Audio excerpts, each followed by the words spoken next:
정오 종합뉴스.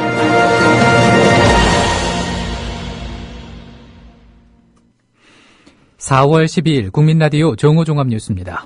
먼저 오늘의 주요 뉴스입니다.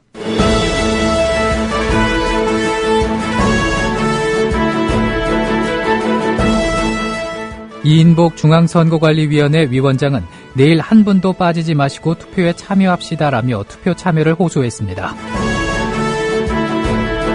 경기도 성남시 분당갑구의 새누리당 권혁세 후보 측이 불법 선거 혐의로 경기도 선거관리위원회에 의해 검찰에 고발됐습니다. 민주노총은 어버이연합이 탈북자들을 일당 2만 원씩을 주고 집회에 동원한 회계장부가 공개된 것과 관련해 돈의 출처를 밝혀 처벌할 것을 촉구했습니다.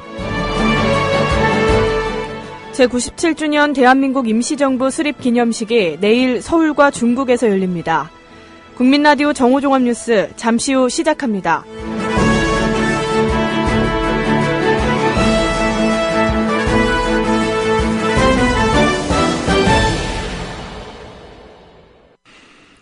이인복 중앙선거관리위원회 위원장은 20대 총선 선거일을 하루 앞둔 오늘 진정 국민에 의한 정치, 국민을 위한 정치를 원하신다면 내일 한 분도 빠지지 마시고 투표에 참여합시다라고 호소했습니다. 이 위원장은 투표 참여 대국민 담화문을 발표해 모두가 즐거운 마음으로 꼭 투표해 행복한 대한민국을 만들어 갑시다라며 이같이 밝혔습니다. 그러면서 내일은 우리 모두가 하나 되는 축제와 화합의 날이 돼야 한다면서 정당과 후보자는 선거 결과를 겸허히 수용하고 서로 화합하는 자세를 보여주시기 바랍니다라고 덧붙였습니다. 경기도 성남시 분당갑구의 새누리당 권혁세 후보 측이 외부 온라인 홍보업체를 동원해 조직적으로 불법 선거를 하다가 경기도 선거관리위원회에 의해 검찰에 고발됐습니다. 선관위에 따르면 한 업체가 새누리당 권혁세 후보와 1,320만 원에 선거 후보자 홈페이지를 구축해 SNS 세팅 및 모니터링 명목으로 계약을 맺고 올해 1월 19일에서 4월 5일까지 직원 명의로 개설된 61개의 계정을 이용해 권 후보를 위한 선거 관련 글 1,231건을 조직적으로 게시했습니다. 이어 선관위는 권 후보자는 공직선거법 제89조 제1항, 제85조 제3항, 제230조 제1항을 위반한 혐의가 있다고 밝혔습니다. 민주노총은 어버이연합이 탈북자들을 일당 2만 원씩을 주고 세월호 반대 집회 등에 동원한 회계장부가 공개된 것과 관련해서 알바비의 출처를 밝혀 처벌할 것을 촉구했습니다.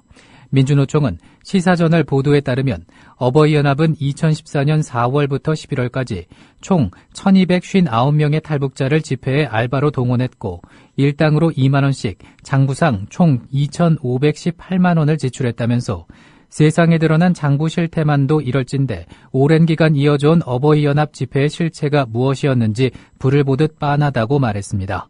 또한 어버이연합의 사죄와 반성은 물론이고 알바 동원에 쓰인 돈이 어디서 누구를 통해 생겨난 것인지 명명백백히 밝혀야 한다고 주장했습니다.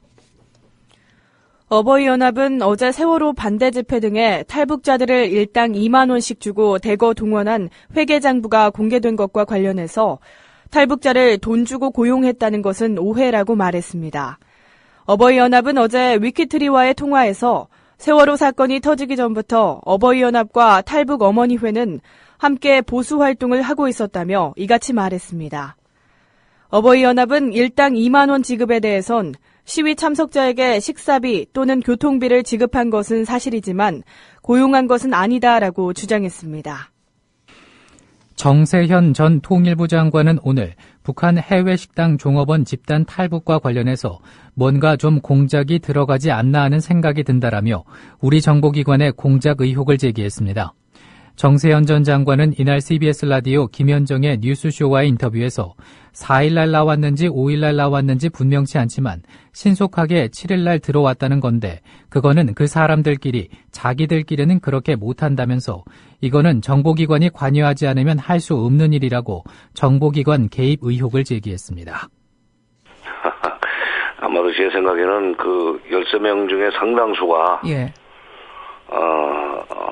처벌받을 수 있는 일들을 저질렀기 때문에 그 처벌이 두려워서 이렇게 밖으로 나오지 않았나 하는 생각이 듭니다. 밖에 나와서 이러는 동안에 지켜야 될 규칙들이 있을 거 아닙니까? 근데 그 닝보라는 데가 그 당나라 때부터 유명한 그야말로 번화한 상항이에요. 그 유명한 항구 도시입니다. 그러니까 뭐 연길에 있다 그리 건너왔다고 그러는데 연길도 그렇지 연지도 그렇지만 닝보 같은 데 오면 아마 그 굉장히 자유분방하게 돌아가는 중국 사회의 모습을 보면서 뭔가 좀 그 쉽게 얘기해서 바람이 좀 나지 않나 하는 생각이 들어요.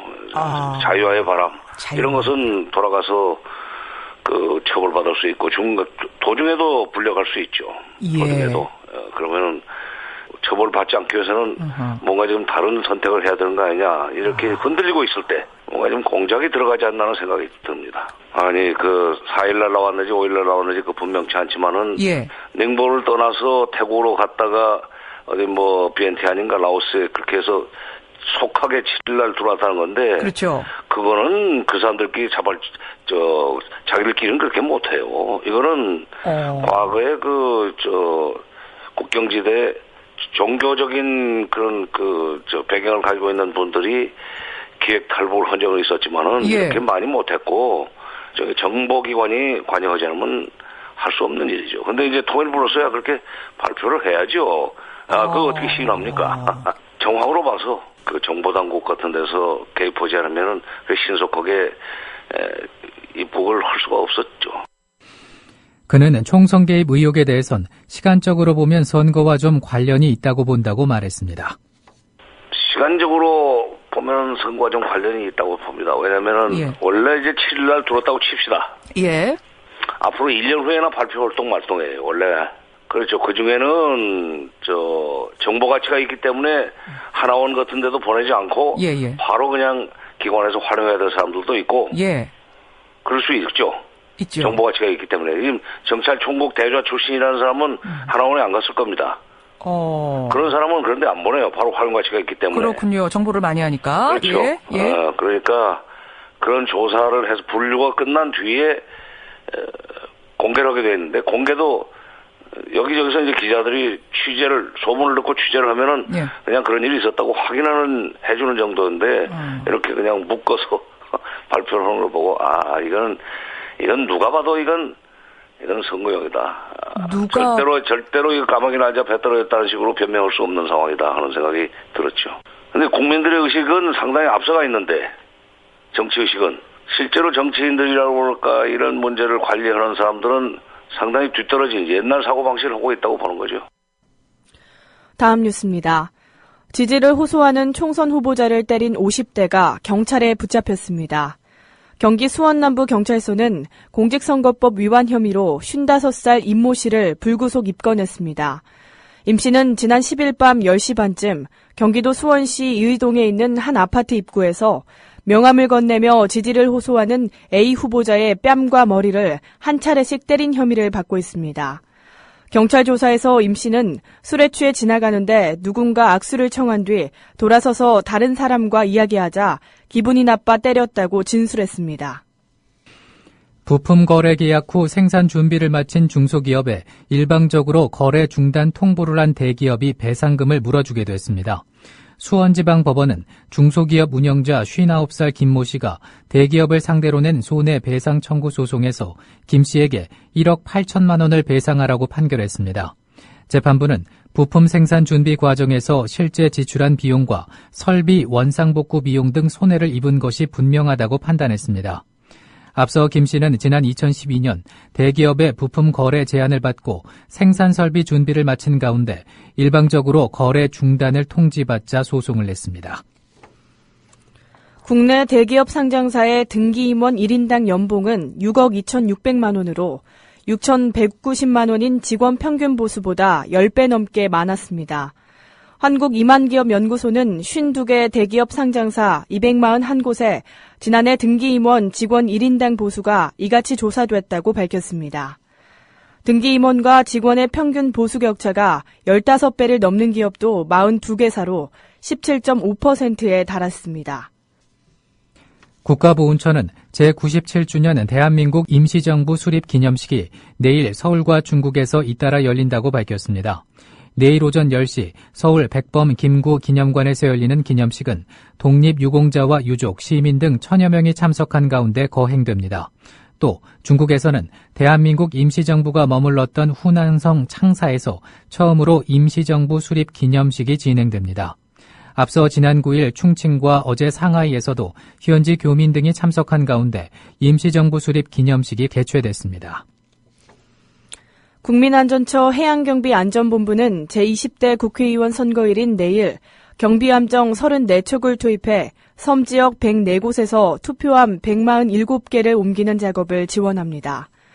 해경본부는 투표가 종료되는 저녁 6시부터 투표함을 육지에 있는 개표소로 수송하는 여객선과 행정선 주변에 경비함정을 배치합니다.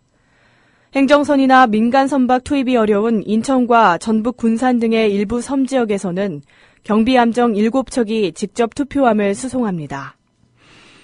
오는 7월 28일부터 주류나 대부업 등의 상품도 방송 광고 허용 시간에는 가상 광고나 간접 광고를 할 수 있게 됐습니다.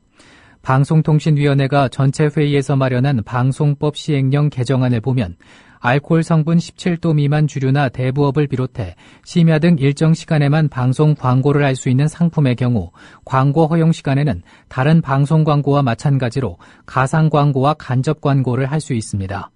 또 외주 제작사가 간접 광고를 판매할 경우 노출 품목과 수준, 횟수, 대본 등을 토대로 방송사와 사전에 반드시 합의하도록 하고 이를 어기면 3천만 원 이하의 과태료를 부과하기로 했습니다. 오늘부터는 보안 검색을 마친 뒤 산 음료수는 국제선 여객기에 들고 탈 수 있습니다. 이번 조치는 2006년 8월 음료로 위장한 폭탄으로 항공기를 폭파하려던 시도가 적발된 뒤 강화됐던 통제를 완화한 것입니다. 검색대에서는 이전과 마찬가지로 100ml 이하 용기에 담긴 소량의 생활용품과 면세점에서 산 주류 화장품 외에는 액체류를 갖고 통과할 수 없습니다. 프랑스 정부가 노동법 개정에 반대하는 청년들을 설득하기 위해서 청년 고용 지원 방안을 발표했습니다. 날씨입니다. 오늘 전국이 흐리고 비가 오다가 오후에는 대부분 그치겠습니다. 오늘 전국의 낮 최고 기온은 17도에서 22도가 되겠습니다. 정오종합 뉴스를 마칩니다. 제작의 이정일, 진행의 정승조, 김일아였습니다. 국민라디오